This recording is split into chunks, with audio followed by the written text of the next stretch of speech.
안녕하세요, 여러분. 저는 여러분과 즐거운 국어 여행을 떠날 김대은 선생님입니다. 지난 시간에 우리가 아주 어려운 개념 하나를 배웠습니다. 네, 그 개념의 이름이 뭐였나요? 그렇죠. 상징이라는 것을 배웠는데요. 우리 상징이라는 것의 개념도 배웠고, 또 상징만이 가지고 있는 특징도 배웠고, 그 다음에 상징의 종류, 그 다음에 상징의 효과까지 해서 크게 4가지를 배웠는데, 그 내용들이 꽤나 어려웠었어요. 자, 그러면 잠깐 복습을 하고 오늘 본문으로 들어가 보도록 하겠습니다. 상징이란 인간의 내적 경험이나 감정, 사상 등의 추상적인 내용을 구체적인 사물로 나타내는 일이었죠. 이걸 외우라는 게 아닙니다. 그냥 이해를 해야 되는데 제가 예를 들어서 설명을 했었던 것 중에서 가장 많이 예를 들었던 것이 바로 비둘기였죠. 자, 비둘기는 무엇의 상징이었나요? 그렇죠. 평화의 상징으로 사람들이 많이 해석을 한다라고 했었습니다. 자, 그래서 이 평화라는 눈에 보이지는 않지만 존재하는 것, 이것을 우리가 어떤 것이라고 불렀냐면 추상적인 것이다 라고 부른다고 했어요. 그래서 이 추상적인 것을 비둘기라는 눈에 보이는 구체적인 동물에 빗대어서 표현을 한 것이죠. 자, 그래서 이 비둘기 자체가 하나의 상징물이 되는 거였고, 그래서 비둘기가 평화의 상징이 되었던 것이죠.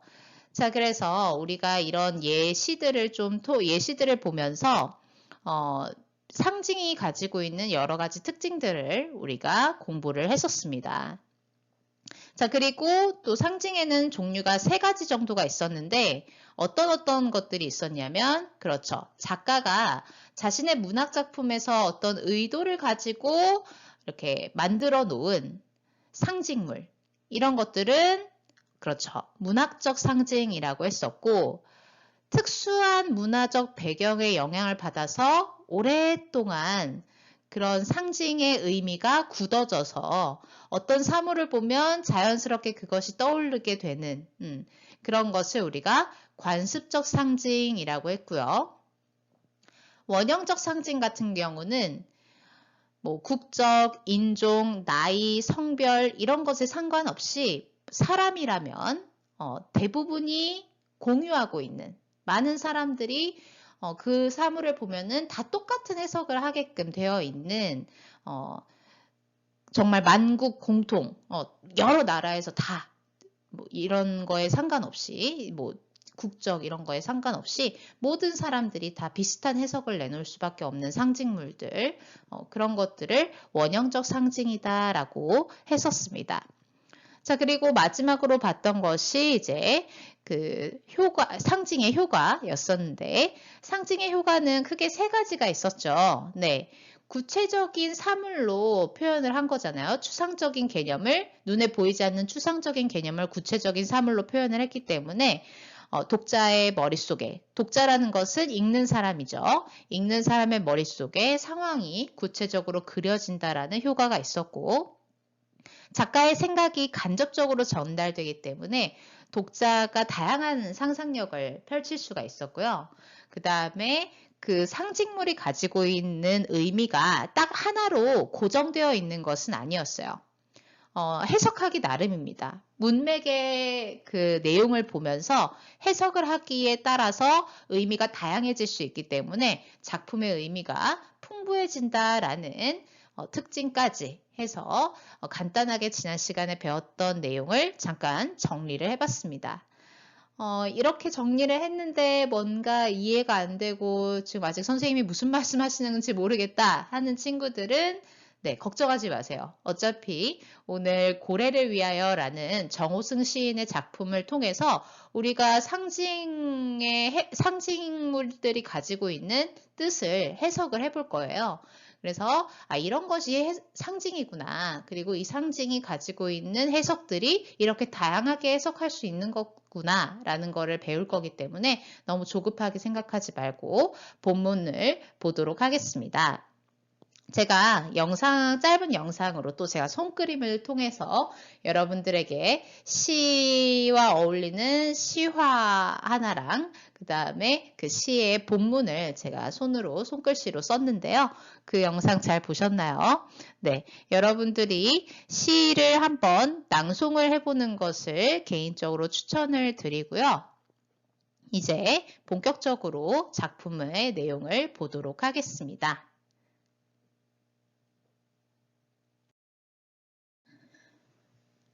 작품을 보기에 앞서서 먼저 시인에 대한 소개를 간단하게 하려고 합니다. 여러분들은 교과서 30페이지를 피시면 돼요. 필기할 건 없습니다. 그냥 내용을 들어보시면 되거든요. 자, 30페이지를 보면 고래를 위하여 라는 시의 본문이 실려 있고 위쪽에 보시면은 이 시를 쓴 시인의 이름이 나와 있습니다. 네, 바로 화면에 나와 있는 정호승이라는 이름이 보일 텐데요. 일단 화면에 실려 있는 것처럼 정호승 시인은 네, 이렇게 생기셨고요. 자, 정호승 시인은 1950년도에 출생을 해서 1972년 만 22살의 나이로 시인 활동을 시작합니다. 주로 시의 주제로 비극적인 현실에 대한 자각과 사랑, 외로움 등을 다뤘고요.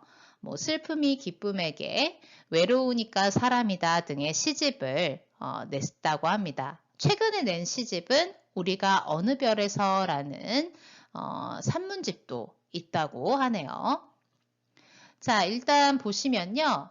그 비극적인 현실에 대한 자각이라는 말을 썼는데 이제 이분이 활동하던 시기 1970년대, 80년대는 우리나라가 이제 경제적으로는 많이 성장을 했는데 그러니까 6.25 전쟁이 끝나고 나서 완전히 막 다 무너진 폐허 속에서 한강의 기적이라고 해서 많은 이제 경제적 발전을 이뤄내기는 했었어요. 하지만 그 과정에서 민주주의라는 지금 우리가 아주 당연하게 여기고 있는 이런 자유라던가 그리고 표현을 마음껏 할 수 있는 이런 상황에 이런 것들을 보장하는 민주주의, 인권 이런 것들은 조금 많이 무시됐던 시대였습니다.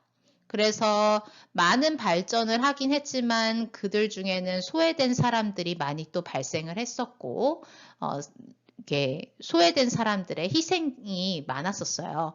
자, 그래서 이런 비극적인 현실들 너무 성장에만 집중하다 보니까 눈에 보이지 않았던 비극적인 좀 어두운 사회의 어두운 부분들에 대해서 사람들이 알아야 된다라는 얘기를 하고 싶었던 거고 또 그런 사람들에게 사랑으로 다 감싸줘야 한다. 그리고 사람이라면 누구나 느끼는 외로움에 대해서 자신의 시로 따뜻한 위로를 전하려고 했던 시인이라고 보시면 됩니다. 이 정호승 시인의 작품은 워낙 유명한 것들이 많아서 여러분들이 중학교 내내 또 고등학교 가서도 또 수능을 볼 때에도 정호승 시인의 작품은 아마 많이 공부를 하게 될 거예요. 이름은 좀 알아두면 좋을 것 같습니다.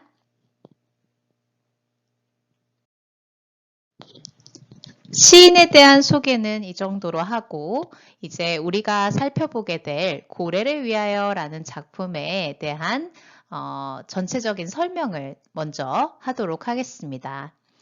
고래를 위하여 라는 작품은요. 청소년들이 꿈을 품고 사랑하며 살아가기를 바라는 마음을 노래한 현대 시입니다. 이 시의 특징이라고 할 수 있는 것은 바로 쉬운 언어로 시의 내용을 전달하고 있으면서도 상징, 우리가 지난 시간에 배웠던 바로 그 상징을 주된 표현 방법으로 사용을 하고 있다라는 점입니다. 그래서 이 시를 통해 상징의 표현 효과를 이해하며 자신이 느끼고 감상한 바를 중심으로 시를 해석해 보는 것이 오늘의 미션입니다. 자, 그러면 우리가 이제 전체적인 내용을 살펴보면서 상징물들, 시 속에 쓰인 상징의 의미를 파악해 보도록 하겠습니다.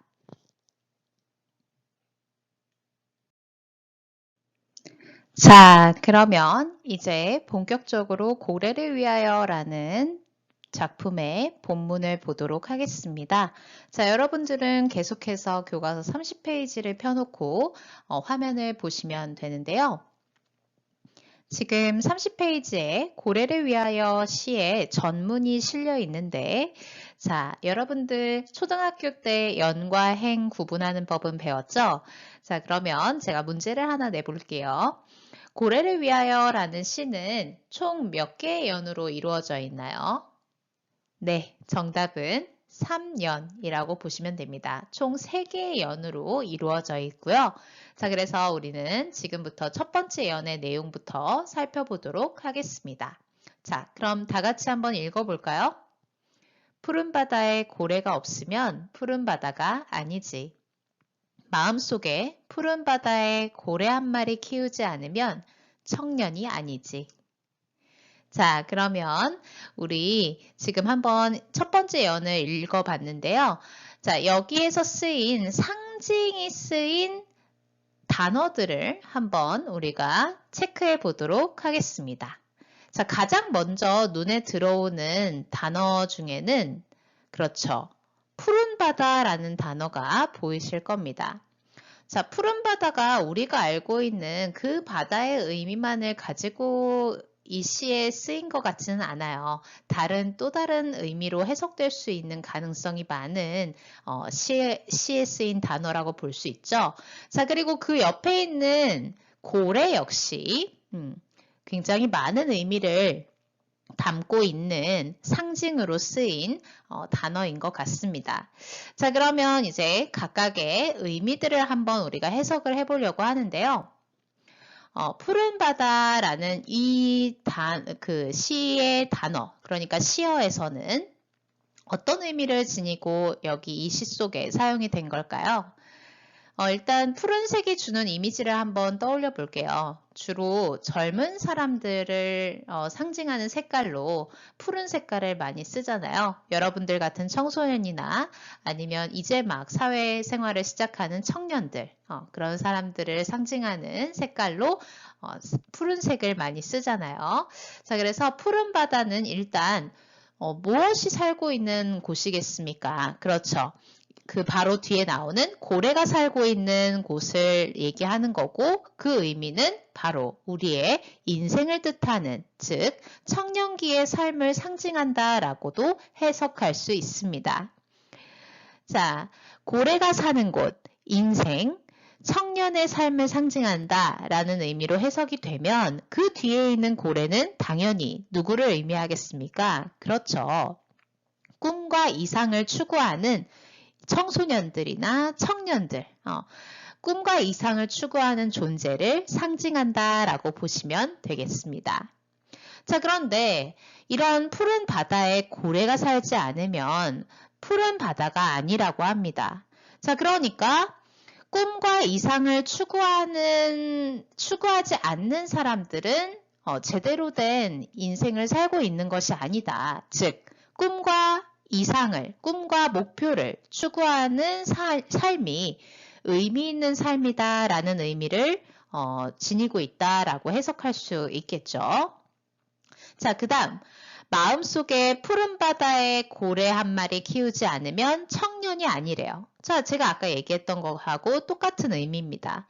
마음속에 누구나 푸른색의 바다가 있는데 그 바다 안에 꿈과 이상을 가지고 있는 고래 한 마리를 키우지 않으면 청년이라고 할 수 없대요. 즉, 청년들은 마음속에 푸른 바다에 꿈과 이상을 가지고 그 꿈과 이상을 실현하기 위해서 그 고래를 계속해서 키워야 한다라는 겁니다. 자, 그래서 1년의 중심 내용은요. 꿈과 이상을 추구하는 삶이 의미 있는 삶이며 청년들이 꿈과 희망을 추구하면서 살아가기를 바라는 우리 정호승 시인의 마음이 담겨 있는 부분이라고 볼 수 있어요. 자, 그 다음 두 번째 연을 살펴보도록 하겠습니다. 두 번째 연의 내용을 살펴보기 전에 이 시의 운율 형성 방법에 대해서 먼저 살펴보도록 하겠습니다. 운율이라는 것은 시를 읽을 때 느껴지는 말의 가락을 의미하는 것이죠. 자, 그래서 주로 운율을 형성할 때 어떤 방법을 많이 쓰냐면 비슷한 말을 반복해서 사용한다거나 비슷한 문장 구조를 반복해서 사용을 합니다.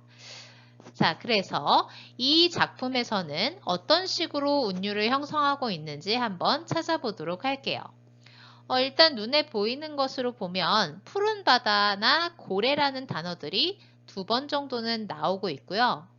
이것도 하나의 운율 형성 방법이라고 볼 수 있지만 정말로 눈에 띄는 방법이 하나가 있습니다.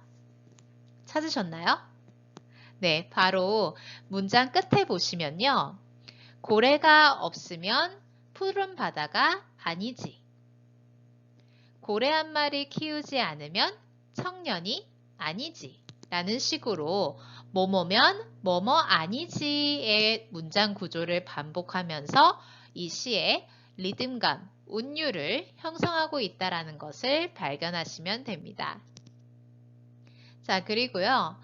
지금 우리가 맨 마지막에 보면 청년이라는 단어가 보이시죠? 청년이라는 것은 이 시를 읽고 있는 청소년을 포함한 모든 젊은이를 뜻하는 것이다 라고 보시면 돼요. 이거는 상징은 아닙니다. 말 그대로 청년의 단어가 어떤 의미를 지니고 있는지를 얘기해 주는 거고요. 아까도 얘기했듯이 1년에서는 시인이 모든 청소년을 포함한 젊은 사람들이 꿈과 희망을 가지고 살아가기를 바라는 마음을 담고 있다라고 했었죠. 그 부분에 대한 보충 설명이라고 보면 될 것 같습니다. 자, 이제 2번째 연으로 넘어가 보도록 할게요.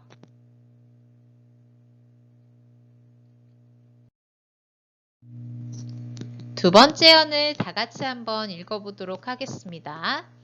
푸른 바다가 고래를 위하여 푸르다는 걸 아직 모르는 사람은 아직 사랑을 모르지 라고 되어 있네요.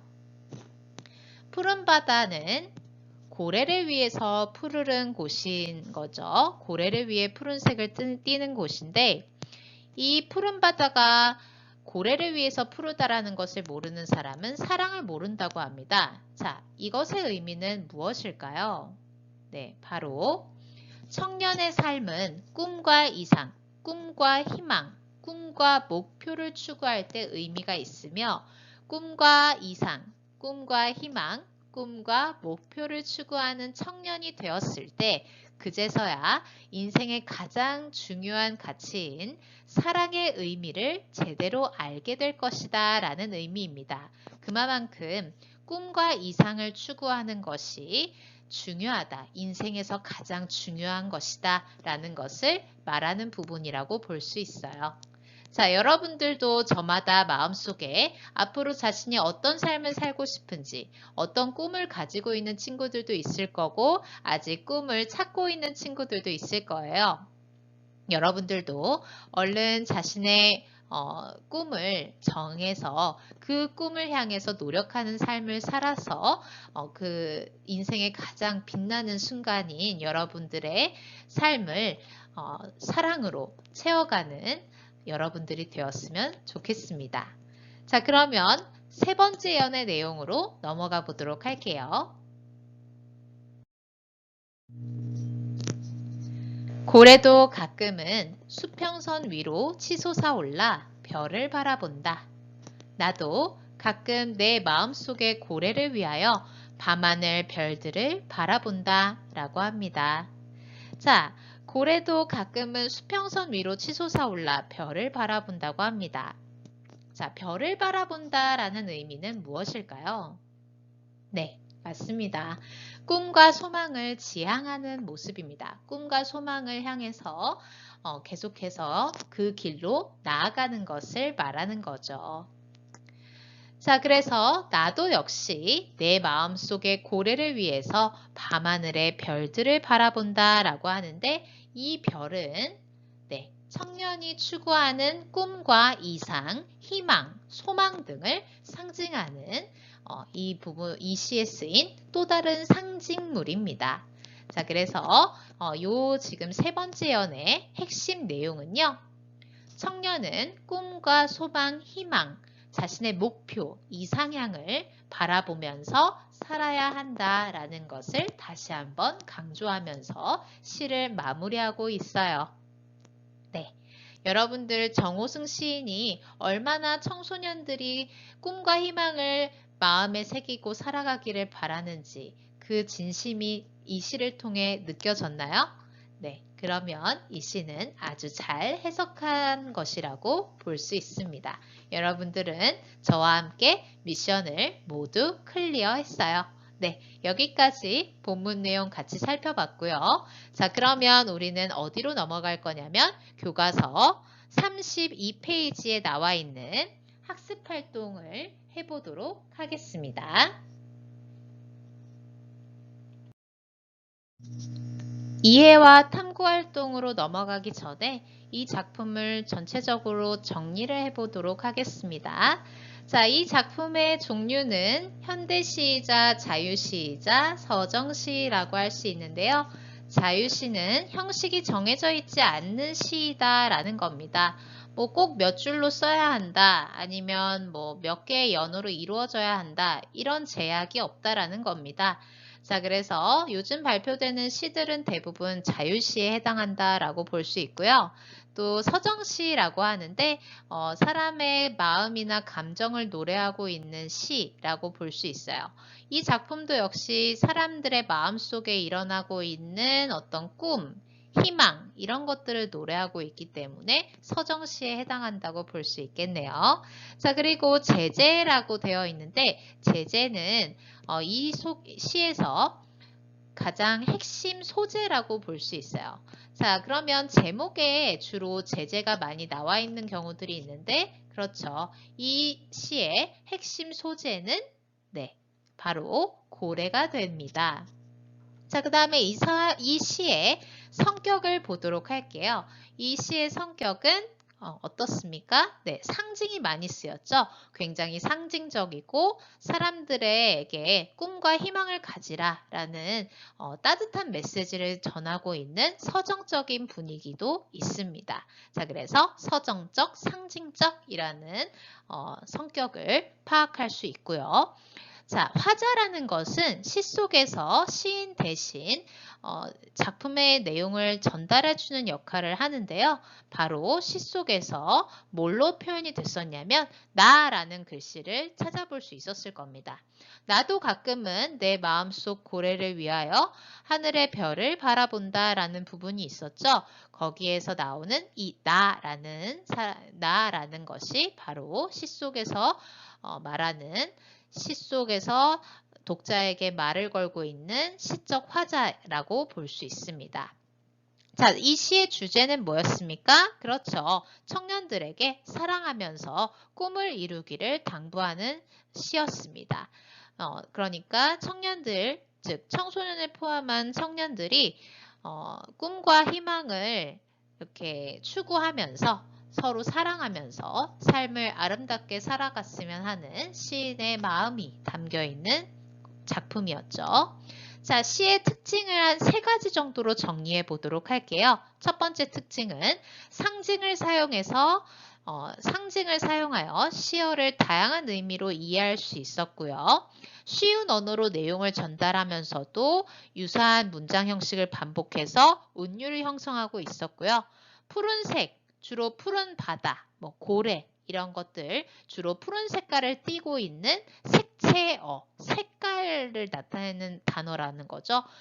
푸른색의 색채어를 사용해서 굉장히 시원하고 청량한 느낌을 주는 시였습니다. 자, 이제 내용 정리도 다 했으니까 이해와 탐구 부분으로 넘어가 보도록 할게요. 자, 교과서 32페이지 1번 문제를 한번 같이 풀어보도록 하겠습니다. 다음 시어의 의미를 보고 해당하는 시어를 찾아보자 라고 되어 있죠. 자, 첫 번째 시어에 우리 답을 한번 적어볼까요? 고래가 있는 곳이랍니다. 마음속에 있는 곳이고요. 고래를 위해 푸른색을 띠는 곳이래요. 자, 어디죠? 그렇습니다. 푸른 바다입니다. 자, 푸른 바다라고 적으시면 되고요. 자, 그 옆에 푸른 바다에 산다. 마음속에 산다. 별을 바라본다. 자, 이것의 정답은 네, 고래입니다. 자, 밤하늘에 있다. 나가 마음속의 고래를 위하여 바라보는 대상이다. 그렇습니다. 마지막 이연에 나왔던 별이죠. 네, 어렵지 않았죠? 자, 그 다음 문제로 넘어가 보도록 할게요. 32페이지 1번에 2번 문제로 넘어가 보겠습니다. 1번에 2번 문제. 이 시의 내용을 그림으로 그려보고 각 연에 나타내는 의미를 정리하여 친구들과 이야기해보자 라고 되어 있어요. 자, 이 시를 자유롭게 해석하면서 다음과 같이 그림을 담아 표현을 한번 해보자 라는 겁니다. 자, 그러면 그림을 한번 제가 예를 들어서 좀 보여줘 볼게요. 1년에서는 네, 마음속에 고래를 키우지 않으면 청년이 아니지라는 것이 핵심이었죠. 자, 이렇게 네, 마음 한가운데 고래가 들어있으면 됩니다. 자, 그래서 그 의미는요. 청년이 청년다우려면 마음속에 희망과 꿈을 지닌 존재인 고래를 품고 있어야 한다라는 거였습니다. 자, 그리고 두 번째어는 푸른 바다가 고래를 위하여 푸르다는 것을 알지 못하는 사람은 사랑을 모른다라는 내용이 있었죠. 자, 그래서 네, 이런 그림이 나올 수 있고요. 바다가 고래를 위해 푸르다는 것을 아는 사람이 사랑의 마음을 알 것이다 라는 것이었습니다. 자, 세 번째어는요. 고래도 가끔은 치솟아 올라서 별을 바라본다. 나도 가끔 마음속에 고래를 위해서 하늘의 별을 바라본다라는 내용이었죠. 자, 이런 식으로 고래와 함께 별을 바라보고 있는 나를 그려보면 되겠죠. 자, 이 의미는 무엇이었느냐? 고래와 나는 자신이 추구하는 것을 바라보며 꿈을 잃지 않고 살아가려 한다. 즉, 청년들이 꿈을 잃지 않고 희망을 잃지 않고 목표를 잃지 않고 계속 꿈을 향해 노력하는 삶을 살았으면 좋겠다라는 의미를 담고 있는 거였습니다. 네, 어렵지 않게 문제 풀어봤고요. 자, 이제 33페이지로 넘어가 볼게요. 33페이지에 있는 2번 문제를 한번 풀어보도록 하겠습니다. 이 시에 나타난 상징의 표현 효과에 대해 알아보자 라고 되어 있어요. 자, 보기와 같이 시어와 그 시어가 나타내는 의미를 생각하면서 빈칸을 채워보자 라고 되어 있는데, 자, 고래의 의미는 무엇이었나요? 그렇죠. 꿈과 희망, 목표를 추구하는 존재였고요. 자, 그 다음에 꿈, 목표, 희망, 이상을 뜻하는 상징물이 또 하나가 더 있었는데 그게 바로 3년에 있는 하늘에 떠 있는 별이었습니다. 자, 정답 다 적으셨나요? 넘어가도록 하겠습니다. 두 번째 문제를 보도록 하겠습니다. 1번의 내용을 바탕으로 시인이 말하고자 하는 것을 생각해보자 라고 합니다. 자, 이 시를 통해서 시인은 이 시를 읽은 사람들에게 어떤 메시지를 전달하고 싶었을까요? 네, 정답은 시인은 청년들에게 이상을 추구하며 사랑하는 마음을 지니고 살아갈 것을 당부하려고 했던 겁니다. 청년이라면 마음속에 꿈과 희망을 품고 사랑하면서 아름답게 인생을 살아가야 한다라는 것을 메시지로 보내고 있는 거죠. 자, 그 다음 문제로 넘어가 볼게요. 세 번째 문제를 보도록 하겠습니다. 다음 가와 나의 표현을 비교해보고 상징의 표현 효과를 말해보자 라고 되어 있죠. 자, 가는 인생에 꿈이 없으면 의미 있는 삶이 아니다 라고 되어 있고, 나는 푸른 바다에 고래가 없으면 푸른 바다가 아니지 라고 하고 있네요. 자, 일단 가와 나를 비교해 보도록 할게요. 가는 문장을 있는 그대로 읽어보면 그 의미를 바로 파악할 수 있습니다. 굉장히 직설적인 표현을 썼죠. 자, 반면에 나 같은 경우는 상징을 활용을 해서 읽는 사람으로 하여금 다양하게 그 느낌을 해석해 볼 수 있다라는 차이점이 있네요. 자, 그러면 정리해 볼게요. 가는 있는 그대로 문장의 의미가 전해지지만 나는 읽는 사람에게 많은 생각을 하게 하며 다양한 의미를 느끼게 한다라는 차이점이 있습니다. 이것이 바로 상징의 표현 효과라고 볼 수 있는데요. 자, 그래서 우리가 맨 처음 시간에 배웠던 상징의 효과 세 가지를 이 부분에서 정리하고 넘어가려고 합니다. 자, 그 다음 페이지에 상징의 효과 세 가지를 알려드릴게요.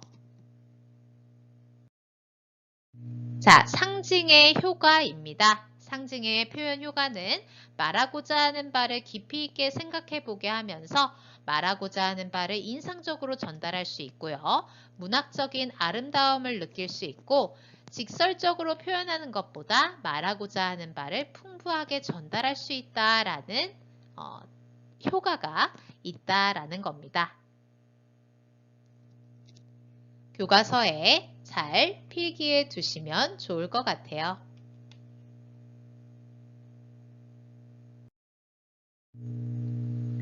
교과서 34페이지를 보도록 하겠습니다. 3번 문제는요. 상징을 활용해서 짧은 시를 써보자 라고 되어 있는데요. 보기와 같이 추상적인 의미를 나타낼 수 있는 구체적인 사물을 생각해보고 그것을 상징으로 표현해보자 라는 겁니다. 자, 보기를 보면요. 말하고 싶은 내용. 시련의 시간을 이겨내면 행복이 찾아온다. 고생 끝에 낙이 온다라는 것을 시로 표현해 보고 싶다고 합니다. 상징으로 표현해 보려고 한다는데요. 자, 그래서 행복, 희망, 시련, 불행 이런 것들을 구체적인 사물로 어떻게 표현할까 이 친구는 고민을 했는데 자, 행복과 희망은 뭔가 밝은 분위기를 나타내고 있으니까 나는 해로 표현을 하겠다라고 결정을 한 겁니다. 반면에 시련, 불행 이런 것들을 떠올리면은 굉장히 춥고 외롭고 뭔가 차가운 느낌이 들어야 되잖아요. 그래서 이 친구는 눈보라를 선택을 했네요. 자, 그래서 상징의 표현을 만들어낸 것이 눈보라가 지나면 해가 떠오른다라는 것으로 했다고 합니다. 자, 마찬가지로 여러분들도 비슷하게 힘든 시기가 지나면 좋은 날이 찾아올 것이다 라고 했을 때 뭐 실패, 절망 이런 추상적인 개념을 밤에 비유할 수도 있겠죠. 나이트. 자, 그러니까 뭔가 어두운 분위기를 나타내는 구체적인 밤이라는 것으로 표현할 수도 있겠고요. 새롭고 뭐 희망적인 것은 밤과 반대되는 아침의 상징으로 아침이라는 것을 상징으로 사용할 수도 있겠네요. 그래서 뭐 밤이 지나면 아침이 온다. 뭐 이런 식으로 표현을 하는 것도 상징 표현이라고 표현으로 만들어낼 수 있겠죠. 자, 이런 식으로 한번 해보라는 건데 이거는 우리 오프라인 계약하면 한번 같이 해보는 걸로 할게요. 자, 그래서 자, 이거는 이제 직접 우리가 상징 표현을 활용해서 시를 써보자라는 건데 이것은 우리가 나중에 오프라인 계약을 하면 같이 하려고 해요. 그래서 예시를 일단 한번 볼게요. 내가 걸어가는 길에 눈보라가 새차면 곧 해가 다시 뜨고 꽃들이 피어나리라 라고 되어 있죠. 내가 걸어가는 길, 바로 우리의 인생을 뜻하는 거겠고 눈보라, 이것은 뭐였습니까? 인생 속에 맞닥뜨리게 되는 여러 가지 시련이나 고난이겠죠. 이 눈보라가 새차면 새찰수록 곧 해가 다시 뜨고 해는 희망, 행복 같은 것을 의미하는 거였죠. 그래서 그 해를 받아서 꽃들이 피어날 거랍니다. 꽃도 역시 뭐 기쁨, 뭐 행복 이런 것들을 의미하는 거라고 볼 수 있겠죠. 이런 식으로 상징물들을 활용을 해서 여러분들도 시 한 편을 만들어 보는 것까지 하면 네, 우리는 상징이라는 개념을 완전히 정복했다고 볼 수 있습니다. 자, 오늘은 여기까지 하도록 하겠습니다. 꽤 많은 내용을 함께 봤는데요. 네, 다음 시간에는 우리 어린 왕자라는 작품 아시나요? 어린 왕자라는 작품 속에도 상징이 사용된 부분이 있어요. 그 부분을 함께 보면서 네, 또 내용을 살펴보도록 하겠습니다. 오늘 정말 수고 많으셨습니다. 다음 시간에 만나요. 안녕. 정말 수고